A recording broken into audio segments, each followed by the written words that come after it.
to do this, but I will start with a disclaimer. It's actually a confession, and that is living down here in Southern California, I find myself seasonally out of whack. For 20 years at this time of year, as the darkness of winter solstice approached, and living in Seattle, I would find myself getting depressed. The decreasing amount of light caused me to sink into a kind of well. But down here, any decrease in the hours of light is vastly overpowered by the brightness of the day. It's really hard to be depressed with all of this sunshine here. Look at today. Back in Seattle, as the days got shorter and as I fell into that gloominess, I was comforted by the fact that throughout history, human beings throughout the northern hemisphere were also getting depressed along with me. They were also afraid. The sun, who they worshipped in many cases, seemed to be shrinking, perhaps even traveling away from the earth. And the fear of a sunless and frigid world caused early humans to create rituals whose purpose it was to plead with the gods not to forsake us, particularly the God of light. Some scholars think that this was the beginning of what we now call religion. The primal religions based their religious ideas on the cycles of the natural world and the turning of the wheel of the seasons.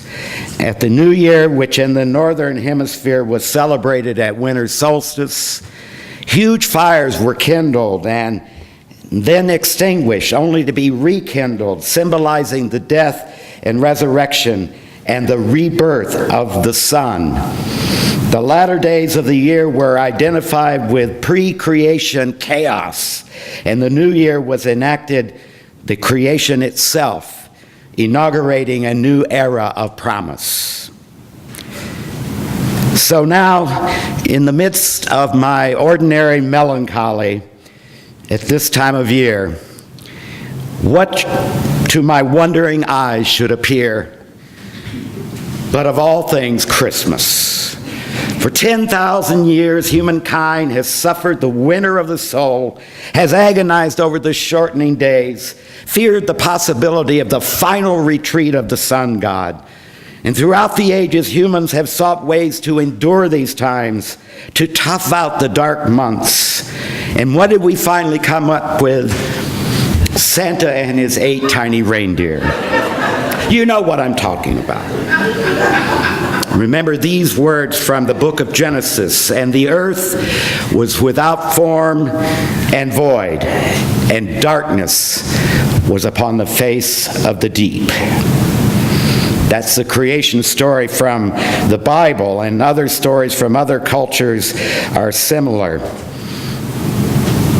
Have you ever thought about the creation story that you believe in?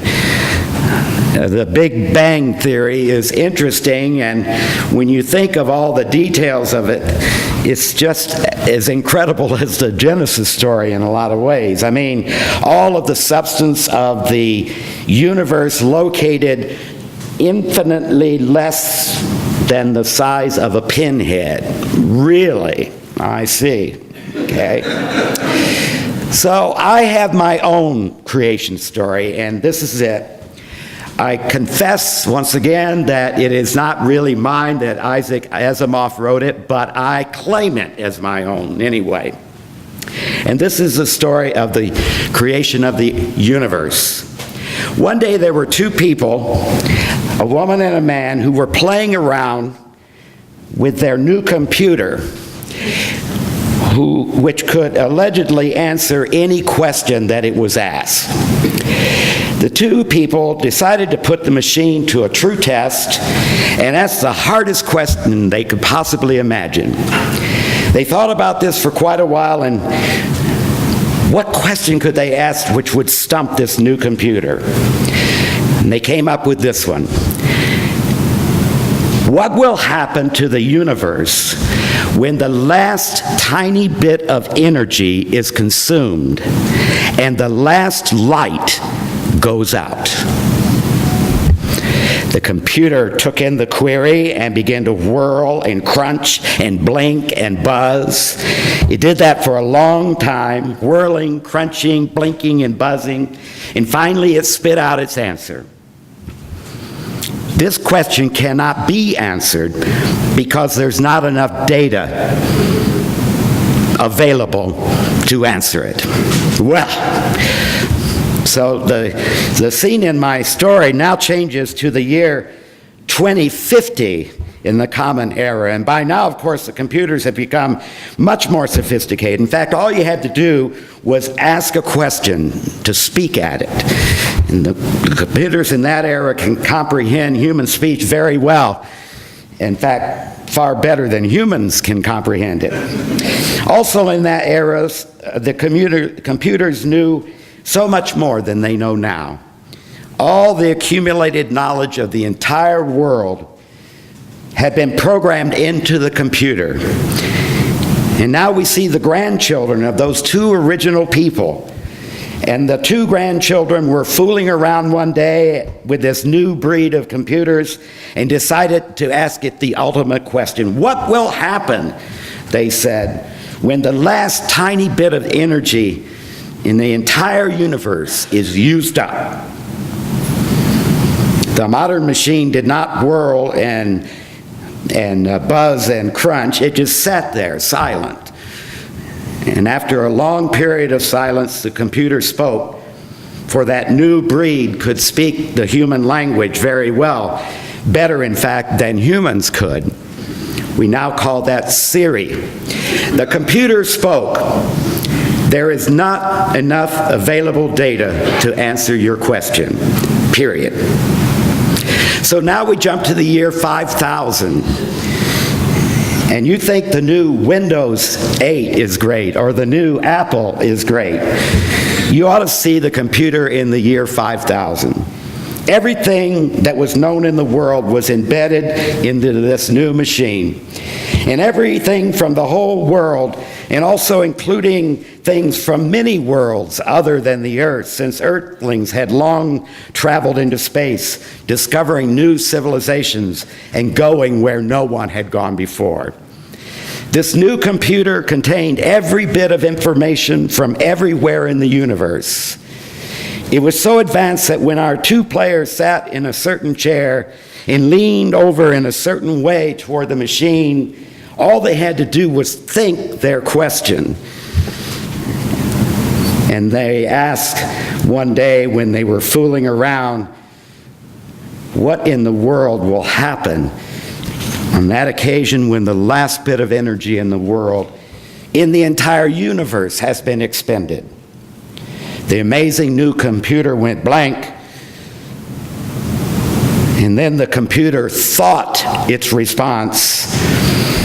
I cannot answer this question because there's not enough data available. The next time we visit our two friends is in the year 25 million. But this time, of course, the computers have long since merged with human beings so that there is no longer a distinction. And all the information of the universe is present, since every mind in the vast expanse of the universe continually supplied information to and from this colossal, living, divine machine. And humanity, along with this fabulous artificial intelligence, has also merged so that our two friends are actually one with each other and one with the computer. In this era, all one had to do was simply produce a thought. What will happen when all the energy of the universe is consumed? And in fact, there are already many indications that the energy was being used up. Then what will we do? They ask. And there was no answer, for there was not enough information to properly consider it. And in the year 25 billion, the last bit of energy in the entire universe was flickering and obviously ready to go out. There was one tiny, almost infinitesimal speck of light still burning way out on some distant little sun in some distant little galaxy.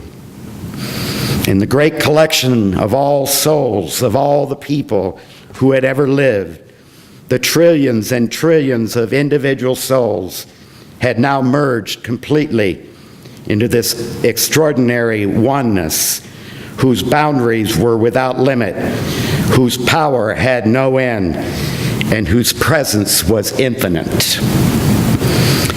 When the great we considered that last flickering light, the we thought to ourselves and within ourselves, what will happen now? And there was a great silence for thousands of years. Absolutely nothing in the stillness. And finally, the last light of the last sun slowly, almost imperceptibly consumed itself. The light was extinguished. The energy was dead. There was only inconceivable silence. What will we do? What will happen? Where is the light? And there was darkness everywhere upon the face of the deep. And the great we said, "Let there be light," and there was light. That's how it all started. That's how it all began. Wow, I love that story. And I want to be sure to give credit to Isaac Asimov for that. The creation stories play an important role in our culture and in the way the culture is formed, of all the cultures of the world. If you know and if you believe that you know where you have come from, then you know so much more about where you are and where you're going. Throughout human history and long before the beginning of history, we've been struggling with these ideas. In the Upanishads, the Hindu sacred text, there's a story about Yajnavalkya, who was honored and revered as a sage in the king's court. One day the king asked her a question similar to the one my two friends asked the computer. By what light do human beings, when it goes out, do they work and return? And the wise woman answered, by the light of the sun. And then the king said, but when the light of the sun is extinguished, by what light do human beings go out to do their work and then to return? And the wise woman replied, by the light of the moon. And so the questions and answers went on, and the moon is extinguished. Human work by the light of the stars, in which they are quenched by the light of the tribal fire. And when the light of the fire itself is put out, the king asks, by what light then can they do their work and live? And the wise woman replied, by the light within. So the late Unitarian poet May Sarton wrote, we must go down into the dungeons of our hearts, to the dark places where modern mind imprisons all that is not defined and thought apart. And we must not let out the terrible creative visions. Return to the most human. Nothing less will teach the angry spirit, the bewildered heart, the torn mind to accept the whole of its duress, and pierced with anguish, at last act for love. Some of you might remember the Reverend Sarah Morse Campbell, also called now Sarah York, who was the one-time minister at the UU congregation downtown right here in Santa Barbara. I first met her when she was the preacher of the Service of the Living Tradition at the UU General Assembly in Calgary, Canada, a long time ago. And in her sermon, she told the story of one day when she was trying to call the headquarters of the UUA, which are in Boston. But when the person on the other end answered, she realized instead she had reached the people at Mount Palomar, the telescope down in Southern California near San Diego. Come to find out, there's just one digit difference between the two telephone numbers. And Sarah told how she was embarrassed and how she then hung up and called the right number to the right phone, which is 3,000 miles away. But the coincidence stayed with her, and finally she decided that the incident was too important to let it go. So she called the Palomar Observatory back, deliberately this time, believing that the cosmos had not made the accident happen for no good purpose. "How are things going down there?" she asked the incredulous but amiable operator at the observatory. "Oh, things are pretty much okay," the operator said, "but we do seem to be encountering a significant problematic situation here. When the telescope was first built back in 1948, out here in the high desert, there were no other settlements around, and that was good since at night it got very, very dark. And that was good because a telescope works best when it is very, very dark. And nowadays there are settlements all around, and our problem is that it no longer gets dark enough for us to see the stars clearly. And as more and more people move out here, it's getting worse because it's getting lighter and lighter." Imagine that. The people at Mount Palomar Telescope need more darkness in order to see more clearly. They need endarkenment, which is what the theologian Matthew Fox called this. He said that endarkenment is an antidote to the enlightenment. So what do you think about that? That you got to get it really dark in order to see more clearly. What can you see in the dark? Is there anything there? The poet Paul Neruda proposes, "If each day falls inside each night, there exists a well where clarity is imprisoned. We need to sit on the rim of the well of darkness and fish for fallen light with patience." Even the Hebrew psalmist knew something about this when he declared, "Day unto day uttereth speech, and night unto night showeth knowledge." So here we are at this dark time of year. From the beginning, humankind has been respectful of this time of year. Early humans formed special rituals and celebrations, not to ward off the winter, to keep it from coming, but to ready the people to accept it.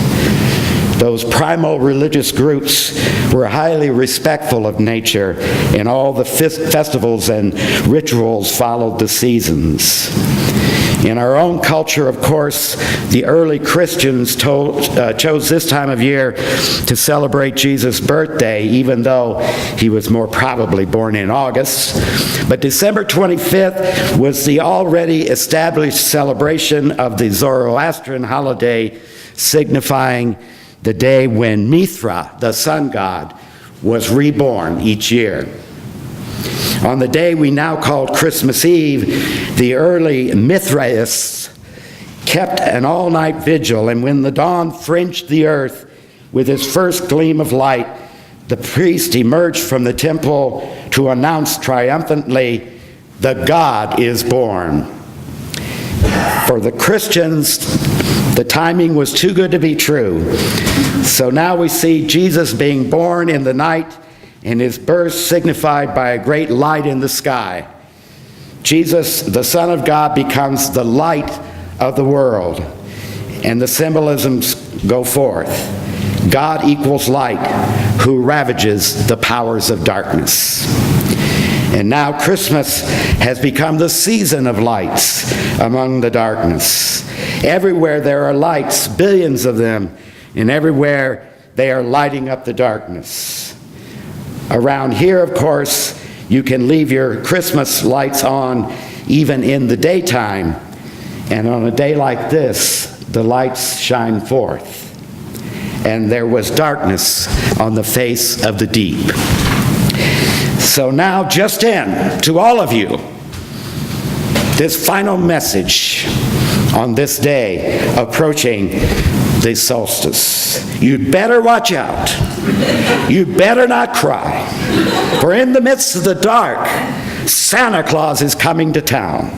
Yay, Santa, and amen.